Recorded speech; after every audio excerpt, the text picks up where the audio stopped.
If you're about 40,000 miles over your lease and you said your lease payment's around $1,400, so you're looking at a $12,000 penalty, possibly, or right around $12,000 penalty because of the mileage overage on your lease. Why do you want to get into a Model 3? Years old. I have made absolutely horrible decisions with money all my life. I have no nest egg. My wife has maybe 10,000 in a 401k, and I've got maybe a couple thousand. I started this year with $21,900 in credit card debt, so let's talk about it. Imagine being 65 and still being part of the rat race, being still part of the treadmill, and still trying to make it at that age. And if it's your first time here, my name is MJ. In this channel, we discuss financial literacy, avoiding debt, and how to make better financial decisions through the lenses of other people's experiences. If those sparks an interest, make sure to like, comment, and subscribe. Join the family. Leave your thoughts and opinions down below, and make sure to stick and stay till the end because it's going to get spicy, and you might learn a thing or two. A month, and you're 40,000 miles over on your lease, it just makes sense for you to keep this lease. What's going on, brother? How are you? This is Yusuf. Good, how are you, man? I'm doing good. I'm calling about that beautiful BMW that you are trying to get out. So basically, the lease ends in what, 4 to 5 days, and you need to figure out what to do. Yeah. All right. Yeah. So I leased it. I had a Chevy Cruise. I had a Chevy Cruise, but the transmission blew. But I work in DC. I travel for sports. I coach football and stuff. So I ran up the miles just off just driving to work. Not even. Because on this deal sheet, your credit's good, your income's good. It's if you're about 40,000 miles over your lease and you said your lease payment's around $1,400, so you're looking at a $12,000 penalty, possibly, or right around $12,000 penalty because of the mileage overage on your lease. Why do you want to get into a Model 3 if you could just buy this outright? Because right now you're looking at, like I said, $12,000 just to get rid of the car. Are you opposed to keeping it? I keep the car, and the way I drive, I'd rather get an electric car and just, you know what I mean? I don't worry about none of the maintenance and stuff like that. Like, what would be? What's the buyout? 50,000. Exactly at 50,000. Yeah, man. I'm not gonna lie. You might as well just buy the car out. How much have you had the lease? 30 years. 30 years. So 36 months, right? Yeah. So you're talking about almost $40,000 probably, like you paid towards the car, right? Plus the $12,000 you got to pay to BMW, possibly the mileage penalty. So you're looking at almost 50 grand in the car already, right? So if you got to pay the 12,000, right? So that's coming out of pocket regardless, right? At around like 15,000 either way to get into a Model 3. You might as well just buy this car out and right around, I don't know, maybe $700 a month rather than paying $1,400 a month for the lease. So no, it's not. I love it. It's the best car I've ever. It's everything you can imagine with a car, but it's just like I was like, well, yeah, he's stressing for him. Look at his face. He's just like, it's a stressful situation to be in. Let's keep going though.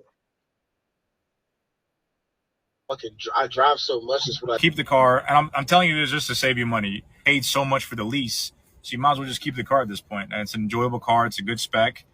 You won't have that many problems. Buy an extended warranty. I don't know. I'm just trying to think because I'm trying to fucking pay for gas and all this stuff. Then where I work at, a free electric charge and all that. I'm trying to just weigh out what would be best in the long run. DC definitely supports electric cars, but man, I don't know. You drive a lot. This situation is already annoying. It's easier. Why would you get a lease if you drive so much? Like, this is literally just a bad decision on top of another bad decision. Like, you're trying to convince yourself that you need a vehicle that is electric. But brother, you're cooked. You got to spend $12,000 on top of the 36 months that you already put so much money into it. You've already eaten the depreciation. The next person that gets his car is a winner because you ate all the depreciation. And then you're saying like, what's the point of getting into a lease? Not understanding that there's a mileage restriction. You drive so much for your job. You're a coach. Why not just finance the car? Why not just finance a used BMW? You would not be paying $1,400 a month. Just the stress of making $1,400 a month just for a car that you don't even own, that you're renting out, is very, very just stressful, bro. This will put me under duress. This will make me stressed. This will make me just annoyed living in this situation. And then we want to make more financial worse decisions. The fact that like you have no intelligence to come up with your own solution to the problem you created, like this is self-sabotage, man. This is literally just putting yourself in a situation that you have permanent scars. I always say you can't cry about permanent scars. You're already in it. Brother, everybody's telling you to keep the car, keep the car. And if you ever been in this situation, what have you done? Let me know down below in the comments. 5 years old. I have made absolutely horrible decisions with money all my life. I have no nest egg. My wife has maybe 10,000 in a 401k, and I've got maybe a couple thousand. And we have started the steps. Just last payday, we got our $1,000 emergency fund paid, and we also got $200 paid down on our smallest unsecured debt. So now it's only $150 left. I've got 2 other credit cards and a car loan and a mortgage. Total debt, including mortgage, is $137,000. The mortgage is a 15-year fixed rate. It's set up to be paid half a payment every 2 weeks. So in 12 months, I've actually paid 13 payments instead of 12. And since we don't have anything lined up for retirement, I'm trying to figure out what would be the best way for me to go. Make sure I get out of all debt with everything I've got. I found out that if I pay just $425 towards my principal each month on my home, I can have it paid off in 5 years. Are you both working still? Yes, sir. What do you make? The 2 of us together will make about $105,000. Good news. Okay. First time we've ever broke $100,000. Good for you. Okay. Well, what I would do is just leave the biweekly mortgage alone, let it run, and let's work the baby steps. Your $1,000 is there. Baby step 2 is listing your debts smallest to largest, the $22,000. You need to be done with that in under a year. $2,000 a month at least needs to be going on your debt, not counting your house. Okay. So I want you on beans and rice and beans. In 1 year, you're 66 and you're debt-free. Then you build an emergency fund, debt-free except the house. You build an emergency fund of 3 to 6 months of expenses, and then we spend the rest of the time finishing off the house and starting to build a nest egg. So basically, Okay. you know, you're like 72 years old still working, and you'll probably have about $200,000 in your nest egg. This goes back to what I was saying. 65 and broke. If you're watching this video, please learn from the examples of these videos. You know what I'm saying? Like, it's entertaining. I get it. You know, the point of these videos is to learn from other people's experiences. You know what I'm saying? 65 and broke is not something I aspire to be. 65 is when I want to retire even before that. The system just wants you to just be comfortable enough to keep consuming, just anxious enough to keep working. And then you're going to be at an age when you're like 65 and in the situation where you didn't take care of business, you didn't prioritize your future, you didn't prioritize the youth that you had, the time that you had, the money that you made. You know what I'm saying? Like, this is the situation. And what he needs to do is, this is actually great advice. Don't forget about the mortgage. What you need to do is you need to get rid of the bad debt. And I even hate saying that, because good debt, bad debt, that's something that the bank has convinced us to keep going. Oh, this is good debt. This is bad debt. Debt is debt. A loan is a loan. It takes time away from you. It takes you to put in more hours, more work. You have to deal with disrespect. You got to deal with, you know, your coworker just snooping in your life and being annoying. You got to deal with a very narcissistic boss and a manager that just keeps putting workload on you while he gets to kick back and make more money than you. It's a very situation that is just like very, very, very stressful and very just puts you under duress. Makes you very just annoyed of life. 65 and you're supposed to be relaxing. But again, they have a goal, right?